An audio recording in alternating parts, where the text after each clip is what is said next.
নমস্কার বন্ধুরা, পৌরাণিক কথামালা চ্যানেলে আপনাদের সকলকে স্বাগত জানাই।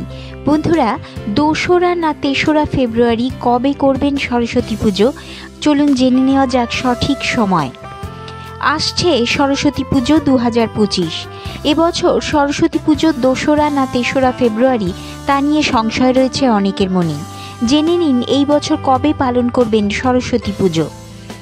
মাঘ মাসের শুক্লপক্ষের পঞ্চমী তিথিতে হয় দেবী সরস্বতীর আরাধনা। সরস্বতী পুজোর পাশাপাশি এই দিনটি বসন্ত পঞ্চমী হিসেবেও পালিত হয়। মনে করা হয় এই দিনেই আবির্ভূতা হয়েছিলেন জ্ঞান, বিদ্যা ও শিল্পকলার দেবী সরস্বতী। এবছর কবে পালিত হবে সরস্বতী পুজো তা নিয়ে কিছুটা সংশয় দেখা দিয়েছে অনেকের মনেই। দেখে নিন পঞ্জিকা অনুসারে কবে পড়েছে বসন্ত পঞ্চমী, দেবী সরস্বতীর আরাধনা করার সঠিক দিন কবে। মাঘ মাসের শুক্লপক্ষের পঞ্চমী তিথিতে পালিত হয় সরস্বতী পুজো। দৃক পঞ্জিকা অনুসারে 2রা ফেব্রুয়ারি রবিবার সকাল 9টা 14 মিনিটে পঞ্চমী পড়ছে। 3রা ফেব্রুয়ারি সোমবার সকাল 6টা 52 মিনিট পর্যন্ত পঞ্চমী থাকবে। তারপর মাঘ শুক্লা ষষ্ঠী তিথি পড়ে যাচ্ছে।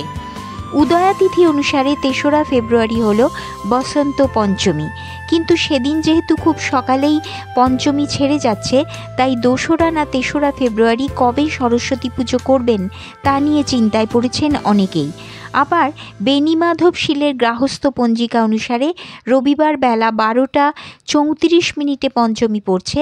সোমবার 9টা 59 মিনিটে পঞ্চমী ছাড়ছে। সকালে পঞ্চমী ছেড়ে গেলেও বসন্ত পঞ্চমী তিথি যেহেতু 3রা ফেব্রুয়ারি, তাই সেদিনই পুজো করার পরামর্শ দিচ্ছেন জ্যোতিষবিদরা। বসন্ত পঞ্চমীর মাহাত্ম্য।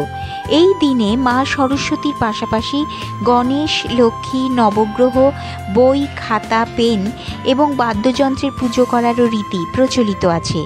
অনেক বাড়িতে শিশুদের হাতে খড়ির অনুষ্ঠান করা হয় এদিন। তাদের আনুষ্ঠানিকভাবে প্রথম বিদ্যাচর্চা শুরু হয় এই দিন থেকে। বসন্ত পঞ্চমী থেকে শীত ঋতুর অবসান ও বসন্তের আগমন বার্তা ঘোষিত হয়।